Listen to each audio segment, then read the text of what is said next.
Hello friends, स्वागत है आप सभी का जी के स्टडी में। दोस्तों, आज हम लोग ग्रुप डी के प्रीवियस ईयर का प्रैक्टिस सेट देखेंगे जो आने वाले सभी एग्जाम के लिए अति महत्वपूर्ण होगा। दोस्तों, किसी भी एग्जाम के प्रिपरेशन के लिए पीवाईक्यू क्वेश्चन बहुत ही ज़रूरी होता है। तो चलिए हम लोग पीवाईक्यू का आज क्वेश्चन देखेंगे। तो स्टार्ट करते हैं। तो हमारा पहला प्रश्न है, किस साम्राज्य की स्थापना 1347 ईस्वी में हसन गंगू ने की थी? तो इसका सही आंसर है option number B, Bahmani. Option number B, Bahmani.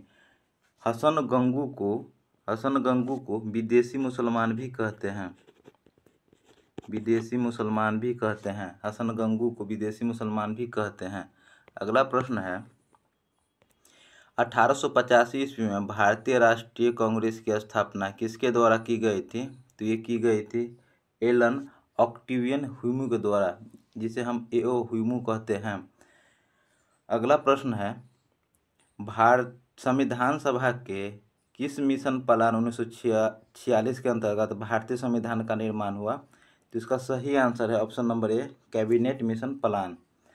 संविधान सभा के कैबिनेट मिशन प्लान 1946 के अंतर्गत भारतीय संविधान का निर्माण हुआ।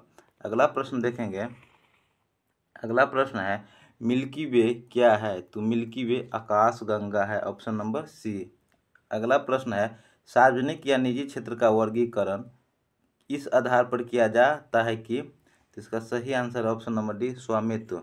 सार्वजनिक या निजी क्षेत्र का वर्गीकरण इस आधार पर किया जाता है कि स्वामित्व। अगला प्रश्न है, नेक्स्ट प्रश्न देखेंगे, किस कंपनी ने नोएडा में विश्व की सबसे बड़ी मोबाइल फैक्ट्री स्थापित की है? तो यह है सैमसंग। Option number A.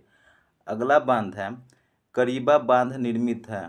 तो ये निर्मित है जाम्बेजी नदी पर। ऑप्शन नंबर बी, करीबा बांध जाम्बेजी नदी पर स्थित है। जबकि कृष्णा नदी पर अलमाटी बांध स्थित है।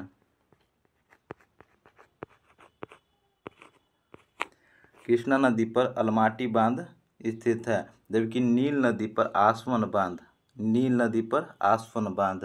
अगला प्रश्न देखेंगे। अगला प्रश्न है, संयुक्त राष्ट्र संघ के लिए महासचिव को मरणोपरांत नोबेल पुरस्कार प्राप्त हुआ। तो ये है, इसका सही आंसर ऑप्शन नंबर ए, डैग हैमरडोल्ड को। अगला प्रश्न है, निम्नलिखित में से किसका संकलन ऋग्वेद पर आधारित है? तो ये आधारित है सामवेद पर। Option number B. नेक्स्ट प्रश्न देखेंगे। अगला प्रश्न है, किस नेता के प्रयास से 1891 में एज ऑफ कंसेंट अधिनियम पास हुआ? तो ये है Surendranath Banerjee. Option number A. किस नेता के प्रयास से 1891 में एज ऑफ कंसेंट अधिनियम पास हुआ? सुरेंद्रनाथ बनर्जी के प्रयास से। अगला प्रश्न है, आँख की रेटिना पर बनने वाला प्रतिबिंब समानुपाती होता है। तो ये समानुपाती होता है प्रतिबिंब का आकार बट्टा वस्तु का आकार। Option number D. नेक्स्ट प्रश्न देखेंगे। अगला प्रश्न है, यंग के प्रयोग द्वारा सत्यापित होता है। तो ये सत्यापित होता है ऑप्शन नंबर ए, प्रकाश में तरंगे होती है। यंग के प्रयोग द्वारा सत्यापित होता है कि प्रकाश में तरंगे होती है। अगला प्रश्न देखेंगे। अगला प्रश्न है, यदि एकांक आवेश को एक संभावित सतह पर एक बिंदु से दूसरे बिंदु तक ले जाया जाए तब ये होता है कोई कार्य नहीं किया जाता है। यदि एकांक आवेश को एक समविभवी सतह पर एक बिंदु से दूसरे बिंदु तक ले जाया जाए तब कोई कार्य नहीं किया जाता है।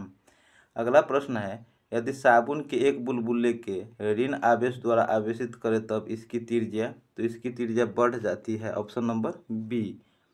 अगला प्रश्न देखेंगे। यदि पृथ्वी का विभव शून्य माना जाता है क्योंकि पृथ्वी एक अच्छी चालक है। Option number B. पृथ्वी का विभव शून्य माना जाता है क्योंकि पृथ्वी एक अच्छी चालक है। अगला प्रश्न देखेंगे। नेक्स्ट प्रश्न है हमारा, पृथ्वी के चुंबकीय क्षेत्र के क्षैतिज घटक का निरपेक्ष मान ज्ञात किया जाता है। तो ये किया जाता है दोलन चुंबकत्व मापी द्वारा। अगला प्रश्न देखेंगे। नेक्स्ट प्रश्न है हमारा, साबुन बनाने की प्रतिक्रिया का नाम है। तो साबुन बनाने की प्रतिक्रिया का नाम है saponification. Option number A, saponification. अगला प्रश्न है निम्न में से कौन सा बहुलक है? तो ये बहुलक है कार्बोमोम, ऑप्शन नंबर बी कार्बोमोम। अगला प्रश्न है टायर किससे बना होता है? तो टायर बना होता है बुना एस से, ऑप्शन नंबर ए। जबकि टेफ्लॉन टेफ्लॉन खाना न चिपकने वाले बर्तन का बना होता है। टेफ्लॉन न चिपकने वाले बर्तन पर परत होता है, जबकि टेफ्लॉन अदहनशील है। टेफ्लॉन अदहनशील है। अगला प्रश्न है प्रयोगशाला में बनाई हाइड्रोजन क्लोराइड गैस सांद्र H2SO4 के बीच से गुजारी जाती है क्योंकि आर्द्रता की मात्रा हटाने के लिए। आर्द्रता की मात्रा हटाने के लिए। अगला प्रश्न है नेक्स्ट प्रश्न है पानी के ऊपर हाइड्रोजन क्लोराइड गैस क्यों इकट्ठा नहीं किया जा सकता है? तो ये क्यों नहीं किया जा सकता है? क्योंकि ऑप्शन नंबर सी, क्योंकि वह पानी में तेजी से विलीन हो जाता है।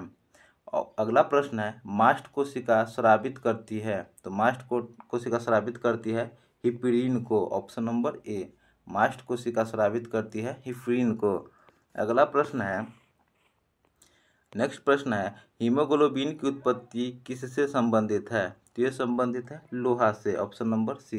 हीमोग्लोबिन की उत्पत्ति किससे संबंधित है? लोहा से। अगला प्रश्न है मानव शरीर में रक्त को साफ करने के कार्य कौन करता है? तो फेफड़ा करता है, ऑप्शन नंबर बी। अगला प्रश्न है एरियोल उत्तक जोड़ता है। तो एरियोल उत्तक जोड़ता है, ऑप्शन नंबर सी, पेशियों एवं उनके यौगिक को। एरियोलर उत्तक जोड़ता है पेशियों एवं उनके यौगिकों को। अगला प्रश्न देखेंगे नेक्स्ट प्रश्न है तंत्रिका को घेरने वाले संयोजी उत्तक की मोटी परत कहलाती है। तो ये परत कहलाती है, ऑप्शन नंबर सी, एपिन्यूरियम। तंत्रिका को घेरने वाले संयोजी उत्तक की मोटी परत एपिन्यूरियम कहलाती है। अगला प्रश्न देखेंगे नेक्स्ट प्रश्न देखेंगे मानव शरीर में सबसे लंबी हड्डी कहाँ पाई जाती है? तो मानव शरीर में सबसे लंबी हड्डी पाई जाती है जांघ में, ऑप्शन नंबर डी, जिसे हम फीमर कहते हैं। अगला प्रश्न देखेंगे अगला प्रश्न है इंसुलिन हार्मोन का स्राव कहाँ से होता है? तो इंसुलिन हार्मोन का स्राव अग्नाशय ग्रंथि से होता है, option number D. Insulin hormone का स्राव अग्नाशय ग्रंथि से होता है। अगला प्रश्न है प्रोस्टेट ग्रंथि से होने वाला स्राव किसमें प्रवेश करता है? तो ये प्रवेश करता है मूत्र मार्ग में, ऑप्शन नंबर डी। प्रोस्टेट ग्रंथि से होने वाला स्राव मूत्र मार्ग में प्रवेश करता है। तो दोस्तों इस सेट का जितना भी जीके जीएस का क्वेश्चन था उसको हम लोग कवर किए। इसमें से आपका कितना सही हुआ ये हमें कमेंट करके ज़रूर बताइएगा, और ये सेशन कैसा लगा ये भी बताइएगा। अगर सेशन अच्छा लगा तो लाइक कीजिएगा, सब्सक्राइब कीजिएगा। जय हिंद, जय भारत।